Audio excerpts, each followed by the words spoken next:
Welcome to Inside the Firm, a podcast dedicated to small business owners and hosted by entrepreneurs Alex, Gore, and Lance Cayko. Each week, they take you on their journey of how to start, run, and grow a business by bringing you inside their architecture and real estate development firm. Get a behind-the-scenes tour of how these business leaders manage their clients and foster company culture while creating new and innovative projects. And now your hosts, Alex, Gore, and Lance Cayko.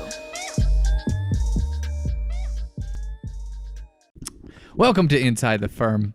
I am your only true host today because I have on Pella Luxury Division Polo. Yeah. Lance has nothing on because, you know what? Normally it's Friday. Just a V-neck. Is it a V-neck? Yeah, it's a V-neck. For all you listening in the radio, it's just his birthday suit, okay? That's what he's wearing. Don't even try to go to YouTube and look. Nope. Don't check it out. Just believe Al. And watch it. But anyway, since I'm wearing the official Inside the Firm pullover, I'm the host today. And as the host congratulations. Today, thank you. I want to tell you about, being prepared. And if you're listening to this around the time that the date that it aired, you know Russia. 2/24/22 is the recording date. Yeah. Russia is currently invading Ukraine. And it reminds me of a lot of stuff, but one is always be prepared. Not that Ukraine could have an army the equal of Russia or anything like that, but I was looking at the rest of Europe, and I know that Europe countries, and I know this is going on a tangent, and their military strength does not even combine to match Russia's military strength. And to go full tangent. Oh my God. What I mean is that the world could be in financial craziness for a while. Turmoil is the word I would use. Turmoil. And you might want some stability. Sure. And what we've been saying for a while was be prepared for this. Mm-hmm. And how we were saying to do that is extend some of your projects that are within your repertoire, let's say home building, and build them. So now if it started last month or in a month and it was financed, you're carried through a year of this crazy turmoil that may or may not happen. We don't know yet. Literally unfolding as we speak. And if you want to know more about that, you go to architectsguide2.com, architectsguide2.com. That's the one I'm reading today. Check that out. I'll tell you where else you need to go to be prepared. ARCAT, as more businesses and tenants demand green design in their buildings, LEED certification is more important than ever. And while ARCAT is known for being red, they can help you go green. ARCAT provides thousands of LEED reports from building product manufacturers on how their products can help make the green choice that's right for your project. Head over to arcat.com and find the information you need for LEED. That's arcat.com, arcat.com. Check them out. You're also going to need to go over to pellaluxury.com/the firm. I want you to take a look at the brands that they have over there because you have never experienced a brand like them before. The collection of brands within the luxury division of Pella are the conversation starters, the pioneers of the industry who provide window and door solutions to discerning architects, the building industry, and beyond. They have decades of experience creating things no one else in the world is creating, and the collection of brands are brought together to complement and build on one another. They don't push beyond the limits. They set them. Explore pellaluxury.com/the firm. That's pellaluxury.com/the firm. Today, please check out that link because they support us. If you check out that link, you are supporting us and they support us as well. All right, I have an article to go over. It's about housing and all that. It's an opinion piece on Oregon Live dashboard. No, we're going. We're good. Is it blinking? Yep, we're good. Well, yeah, it's fine. It's recording. Okay. So I have an opinion piece from OregonLive.com. It's called Opinion, the Downside of Portland's Midas Touch in Housing. And I wanted to read a few excerpts to you, Lance, and get your reaction. Okay. What's the Midas Touch again? Can you remind me? You know what? I don't. I think it doesn't really talk about that. I think they're just referencing like the Midas Touch of the tires. Oh, okay. Like, sorry to go tangential. I'm just curious. Yeah, literally they don't even explain it that well. Okay. So here's the first thing to react to. Our housing supply problems began with our outmoded land use planning system, which was designed by young baby boomers in the 1970s. The systems we've inherited promise a system of well-defined community plans and a 20-year supply of developable land inside a flexible urban growth boundary. Oh, this is so important. Is this regarding Portland? Yeah. Oh, perfect. Because I just want to reemphasize to everybody what Portland did is they put a ring around the city, a developmental ring. Right. Yeah. But I think he's talking about even like before that in the 70s is that basically you plan... because they didn't do it until the 90s. You're right. Yep. Okay, here's look out, probably 5 years before it gets filled out, like how do we plan for the next 20 years, right? So that we would avoid the housing calamities of our neighbors in California where housing production is anemic and a median home price of over $800,000. That's a key line. Housing production is anemic. In theory, infrastructure is built in Oregon to accommodate new development, and developers can proceed without concerns of NIMBY objectors. Okay? Mm-hmm. I don't think you really need to react to that. I'm not. In practice, land use system has been manipulated so that NIMBY objections are raised to a regional level, blocking not just neighborhood housing developments, but regional housing production. Yep. So a little like my side reaction to that. Did I tell you Tesla is doing that Germany plant? No. Making a plant in Germany, Giga Germany.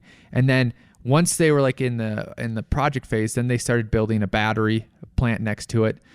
And basically the planning department said, that puts you back 6 months. Nothing we can do about it. We got 800 comments from people, concerns. And they literally say, and we have to thoroughly investigate each comment. It's like... How much did you say? What did you say? How many thoroughly comments? No. How many? 800. Oh, my God. 800 comments. So this... They have to thoroughly investigate each one. Yep. And this is where we're getting at. Rather than just like dismissing them. Like just think about the word thoroughly investigate. Like you can thoroughly investigate anything, especially if you're an academic. Like one person, there was a development. The toilet paper roll is not being fulfilled in my powder room. I'm going to thoroughly investigate. Well, but what I mean, like this might sound crazy, but I think this is the level of literally gridlock that you can get to. Mm-hmm. There was a development in Longmont, and one of the comments was, this was our project, but it was before we got it. That rich people and poor people never mix. This project, is going to be terrible because of that.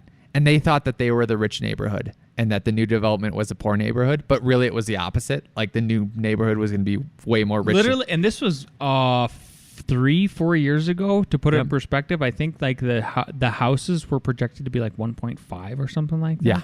So 1.5 million. So yeah. Yep. The new ones. Yep. So and what the existing ones are under $1 million. Yep. So what happened was like the city reviewers don't even have to personally respond to each comment, and they didn't, which was good. And we actually noticed that like it was literally just dismissed. Like we're not even addressing this comment. We're not even going to acknowledge it. Right. But this is the only example I can give. But you could see how, not that a city would do this, but you might be surprised. Let's investigate. What are the social economic dynamics between a rich neighborhood and a poor neighborhood? And how does that affect this project? And what can we do to mitigate that? Like, you could do a year-long study on that. You could literally put a grad student on that. And it's like, what if you have 800 comments and you have to thoroughly respond and investigate each one? And literally, what if your code says each comment the city must provide a response to? And that kind of comment from the city, from a person, which was dumb, like, this is of no concern to us. Like, and then that person's going to be back like, you didn't address my comment. Like, right. And you just go back and forth. And then you got to think about the trolls too. So like when they ever have these hotlines about certain things, yep. There's people that get together and they just clog the system up with nonsense. Yep. Okay, I'm moving on. But like people should be aware of that. Going down in the article, this is saying for apartment developers to switch from 2-story garden apartments to 5-story structures, because we're talking about how do we not have these huge price, like how do we bring housing prices down? This requires rents that are approximately 50% higher. Moving beyond 5 stories requires steel and concrete and mass timber construction, resulting in another height rate of 50% higher. Yeah. These buildings are made out of more substantial materials. They're harder to build. They're more complex. This is speaking to what you've been. I think one of the points you made a while back was exactly that. Like this idea that infill is going to be cheaper is silly because of all the infrastructure of the buildings it takes to put in, like all the concrete. Yep. And stuff. Yep. And if that parking, if that neighborhood was meant for 50 units per acre, and now you want to put 150. Oh, do you have to redo the line, the power line, the sewer line that goes there? And then now you have to rip up, replacement costs more than just a new build doing it from the start, right? Okay. Next paragraph. The potential for housing demand in the suburbs is enormous, but is being suppressed by regulations. According to industry experts, there is a 20-to-1 land price differential on either side of the urban growth boundary. Remember this is Portland, but we have this in Boulder, Longmont, this area too. 2-story construction on one side of the road, farms with grass seeds and strawberries on the other. An appropriate reform of our land use system would recognize this gross misallocation of resources and devote more land to human habitation. Without guilt. I just added that. Sorry. Yeah, it's good. That reform could still preserve the high-value vineyards and farms that we all cherish, while at the same time creating new corridors for growth, creating new housing options for Oregonians. Thank you, and new employment opportunities for skilled trade workers. Yeah. I mean, we've been. I like this. Obviously, I'm aligning with this opinion. It's hard for me to not, because I just think it's another. What is the evil of just exploring this option? Well, we'll be just in mile after mile of driving through suburbia, right? Yeah. Where is something that somebody would say, sure. Where we want that broken up by farmland for the pleasure of our eyes, right? Okay, if you're not going to cap population growth, then people are going to be driving outside of that, which is going to make traffic even worse because now they're driving farther and polluting the earth more unless they have electric cars that are only nuclear or battery, right? So you're not really solving that problem. Now you're everyone should know gas prices can really hurt when you have to drive to work a long ways. Then what you're also doing when you're doing that too, you're literally raising rent. You're reducing competition. So you're making it more expensive. So this is what I feel. People who already have their houses do not see this concerned. I'm going to vote for this and make it like this. And literally I already got mine. Everyone's rent will literally go up $200 a month. And that's worth it because I want this little bit of space between me and someone else because that's the way it was when I grew up. Not in my backyard. Yep. So I think people, again, I harp on this. They don't know the unintended consequences of their decisions. They don't know what, I don't know what. Even if they do, I don't even know if it's that they don't know. I just think they don't even acknowledge that there is such thing as an unintended consequence. Yes. Yeah. Yes. And here's another thing, like the prairie dogs, which everyone jokes about, but will literally stop development. It's like, okay, you want to save the prairie dogs? I got that. Now you're saying people can't live here. So what are we deciding? Prairie dogs versus people? Yeah. Yeah. Yeah. Yeah. Well, I have some good news if you're kind of done for transition. So great opinion piece. But one of the local policies that we're seeing right now, so if you're on the YouTube, you're probably seeing this pulled up on my screen. It's an article by CPR, Colorado Public Radio. Colorado could ban slow growth policies as GOP and liberals team up with the State House. So this is a bipartisan bill that I thought was a really good indicator of hopefully maybe Colorado could lead the way. Look, Colorado led the way with legalization of cannabis. It's debatable whether that was good or bad, depending on what side of the political spectrum you're on right now. But just financially speaking and just freedom speaking, I think it was a good way forward. And we were technically the first state in the union to pass it, not to ratify it into law, but to pass it. because Oregon was right behind us, something like that. I can't remember the order of it. Either way, one of the leaders. So maybe Colorado can also lead the way with this housing crisis, right? So back to the article. Colorado cities would be banned from passing slow growth and anti-growth laws under a proposal that gained some bipartisan support in a surprising committee hearing Tuesday afternoon. Tuesday afternoon meaning like around the February 8th. The bill, which is sponsored by 2 Republicans, would forbid municipalities from enacting a new limits on the number of residential units that can be built each year. State Senator Julie Gonzalez, a Denver Democrat, crossed the aisle to help the bill survive its first hearing. This is not a party issue. I love this. This is something we're grappling with as Coloradans. Beautiful, said Gonzalez, chair of the State Veterans and Military Affairs Committee. The committee is often known as the Kill Committee, and the odds of a Republican proposal originally seemed slim, but an unusual coalition of conservative property rights advocates and liberal urbanites came together to support the proposal. It's to my surprise, as a lifelong Democrat, that I'm calling in support of a Republican-sponsored bill, said Sandy Withers, a resident of Lakewood, adding that the voter-approved growth limit there was driving her friends out of the city. And what that can you talk about what that was? Yep. So there was a vote in Lakewood that basically said we want to limit the growth of all new construction of residences to 1% of the population right now. So if you have 100 people in Lakewood, which they have 100,000 at least, it can be 101,000 the next year. Yeah. And then it would be 101,100 the next year. So you're adding 1,100 the second year. But the problem is like the birth rate is 3%. So and the migration, just everybody migrating here. Like I don't mean like crossing the border. I mean people from California, New York, all that kind of stuff. Yeah. Chicago. I just met a couple from Chicago yesterday who's moved to Longmont.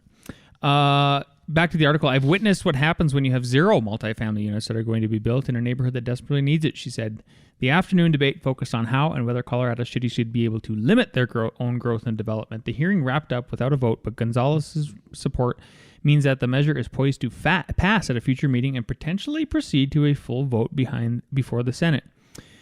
The reality is, no matter how much money this body decides to pour into affordable housing efforts, if local governments continue to enact anti-growth initiatives and unreasonable zoning policies like Mr. Gore went over, we are not going to construct the additional housing units we need to make Colorado affordable again. And wow, thinking about consequences. Wasn't that a holistic thought process? Like, good job. Yes, because not only, okay, let's say someone thinks like, oh, you can still make some housing because we have the affordable housing fund. That fund comes, well, at least here in Longmont, from the developers. So like if you have less and less development, you have less and less development for affordable housing. Not at least to say competition to keep the housing prices reasonable. Yeah. So anyway, we'll keep track of that. I hope it goes forward. I hope it passes, and I hope they. I'm usually not about the only thing I like. The only thing that should be banned is banning, right? And that's literally what they're doing. Is they're banning. Yep. I appreciate that. Yep. So anyway, good optimistic stuff. Yep. I just read down. We won't go into it, but Boulder did the same thing. Golden had a similar cap, so there's at least 3 cities right there. Yep. Boulder single-family home prices today are the highest on the front range, with a medium house going for $785,000. So expensive. That's so expensive. There's just your normal houses, but and they're not even. I'm telling you, they are nothing special for that price. No. In every single way, there's nothing special about them. Nope. You know where the special houses are? Where? Outside of city limits, like mine, where we got to build what we wanted. You know. Nice. Anyway, okay. You are going to talk about something I don't even know about. Why not to purchase an industry email list? Oh, yeah. Now I know what you mean. The one we were thinking about doing, yeah? No, well... We were thinking about doing one. Yeah, but we didn't... Did we do that? No. We decided no. We decided no for now. So you can buy an email list of architects, of developers, of contractors. I know at one point we bought one for contractors, right? And the reason why we haven't utilized it, we basically threw that $50 or $100 down the drain, was my thought was hey, now I have these lists. I'm going to email them, look at their website, find out like what they're about, and do a dedicated email to that group. Oh, wow. Like a more personalized one. Yeah. Yeah. Well, I never had the time for that. That's a lofty goal you had there, Mr. Gore. So, Lance, I was going to say, I don't know if you've been getting these, but I actually just got an email from you responding to all. I've been getting at least once a day. I'm not kidding you. Once a day. Inquiry for them to help on estimating services. Same. Yep. So, apparently all these companies, the reason why not to buy an email list is because they're selling it to everyone else too. So you're not unique and special. You're just like, not only were you just initially spamming, like now a whole bunch of people are spamming. And I don't know if that crosses people's minds. Like there's a reason why it's only $100 for 10,000 emails. It's because they're selling it to 100 other people. So now when you put in their inbox, if it's the same, like I don't even read these anymore, but like they're basically the same thing. It's just a canned thing. It's just I text. respond unsubscribe. Yeah. I know. You're like it's like my wife. My wife was like, you respond to the people who are trying to get your whatever kind of business from LinkedIn in your voice. I'm like, yes. And then I push the podcast or I push some other thing, Yeah. Lately it's been do you need help with a new business? Blah, blah, blah, something like that. And I'm like, actually, if you would subscribe to Fishing with Lance, I need 1,000 subscribers on YouTube to get monetized. Yeah. Do it. Go subscribe. And anyways, if you ever were going to do it, like the only way to do it is to make your emails unique, add images to it, all that. But it takes up a lot of time. Yep. I got it. Let's see here. Lean and Mean. This is a good one. So, on last week's episode, Mr. Al Gore had an excellent idea of we should sit down together and we should just go through a bank statement. So basically, most of our financials are run through one bank account per company. There's savings and stuff, but most of the transactions, right? Checking, and then the other one is a credit card, right? Because we're responsible with the credit card. We pay it off every month, and we get the points, and then we hopefully go to the AIA this summer, basically free. So we did that. We sat down. It took a half hour. Now we have a plan of action. This kind of is piggybacking on top of Frank Collada's question about what we should do, because that's where it came from, right? Yep. It was like, what should you do to prepare for, again, maybe these uncertain times that are coming up? We think a downturn's coming. It has to. There's no way it can't. I really think this is something everybody should do as soon as they're done. Like they should schedule it, even if it's them sitting down by themselves. And you might think, oh, I know exactly how much money I spend on everything. There was stuff that we were surprised about. I think we'll save at least $200 to $1,000 a month, which that's a pretty big swing. Yeah, it just depends. It depends how much we can consolidate. I think Adobe for sure stuff. a minimum of $200 Yep. is what we identified. Yep. There's some QuickBook payments. It's like, are we doing it wrong? Can we do it differently? Yeah. Can we, like, what's the cheaper way to do it? And then there was at least 3 or 4 like random ones. Like, oh, we don't need this. Get rid of this. What is this? Yep. Anyways, $12,000 a year is nice to have, to save. Yep. That's a big deal. That's what could you put that in? That's if you that's rent, maybe. But that's rent. Yep. That's paying off a vehicle. That's a vehicle. 2 computers, 3 computers, maybe. Yep. Exactly. Revit subscriptions. Yep. You go to RevitRocketship.com. There you you go go. to ArchitectsGuide2.com. You could afford the courses. Yeah. Won't even cost you nearly that All much. that kind of good stuff. Yeah. Something else I wanted to touch base about today was, so we are right now, as of today, F9 I think is about 12 years old, somewhere right around there, and we are a staff of 10. And one of the things that we've been trying to do is get a nice layered cake going with the firm. So Alex and I are sort of the top frosting layer, right? I'm the cherry. He's like the sprinkles, clearly. Yeah. And but then you have to have these layers, right? So it is a hierarchy in a sense of you have entry-level people, you have different levels of staff, junior staff, senior staff. We've got all that. But when you're doing the layering, I think one of the struggles for me has been so far is like, who is probably best to lead in certain ways? Who's best to lead if they are helping Al with a construction project? who is best to lead just by themselves? Who is best to lead another entry-level staff employee? Who's best to lead a meeting without me? But that's all within the cake, right? Because like Alex and I are if we're just the frosting, we can't be the rest of the cake. Yep. So The fondant. so if you're in the same kind of position as the fondant. If you're in the same position as us, or you're in the future going to be, and you're like, yeah, I just want to have. It would be nice if I could just get to a firm size of 5. Call it 5. Sure. It's big enough for me, right? I just want to be able to have some entry level staff, some medium staff, and then me. You got to look for. I think you need to be hyper vigilant about traits that each one exhibits, and you have to be willing to test those traits. So maybe you're giving somebody, one of your senior staff members, basically a new employee, and saying like, here's how I want the interaction to go for the first 6 months is I only want you to come to me, senior staff person, with the toughest questions, ones that you can't answer. You cannot answer them. Everything else I need you that you would normally ask me, just because it's a comfort thing, I need you to stop that.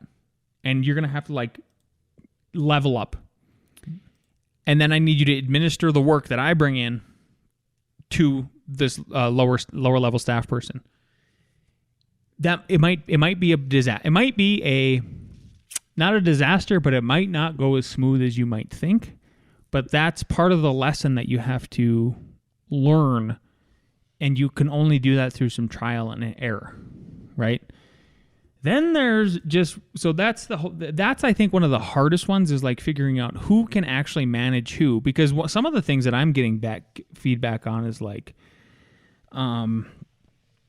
just some complaints, and it's like, oh, I forgot, like your perspective is different because you maybe don't have as many life experiences. You don't have children yet. So your patience level isn't bigger. Your bandwidth isn't there yet. And you're not also remembering that you were once a entry level person and that I had to have a ton of patience with you at the beginning. Yep. The other thing I'd say too is I don't know if you can catch all of what someone needs to grow you can't when you're hiring someone. Oh, exactly. Like it's really a gamble. Yep. But that's why if you have multiple people, like you have to be willing to give everyone a shot. Yeah. Because if you give everyone the shot, you can see the different reactions. Exactly. Yep. So you got to give everybody. So if you're thinking about how do I start layering the cake, it's about giving people different chances at doing different things. Maybe it's going to a sales meeting with you, then maybe on their own. Conducting client meetings, you do one with them, and you kind of shut up during the meeting and just watch how they conduct it. Mm-hmm. See how that goes. How do they manage a project? How do they manage clients? How do they manage other employees? And put some kind of time frame on it. 3 months, 6 months, and then reevaluate. And know that don't get tied to the idea of, oh, good, finally I'm not responsible for employee A starting out from scratch.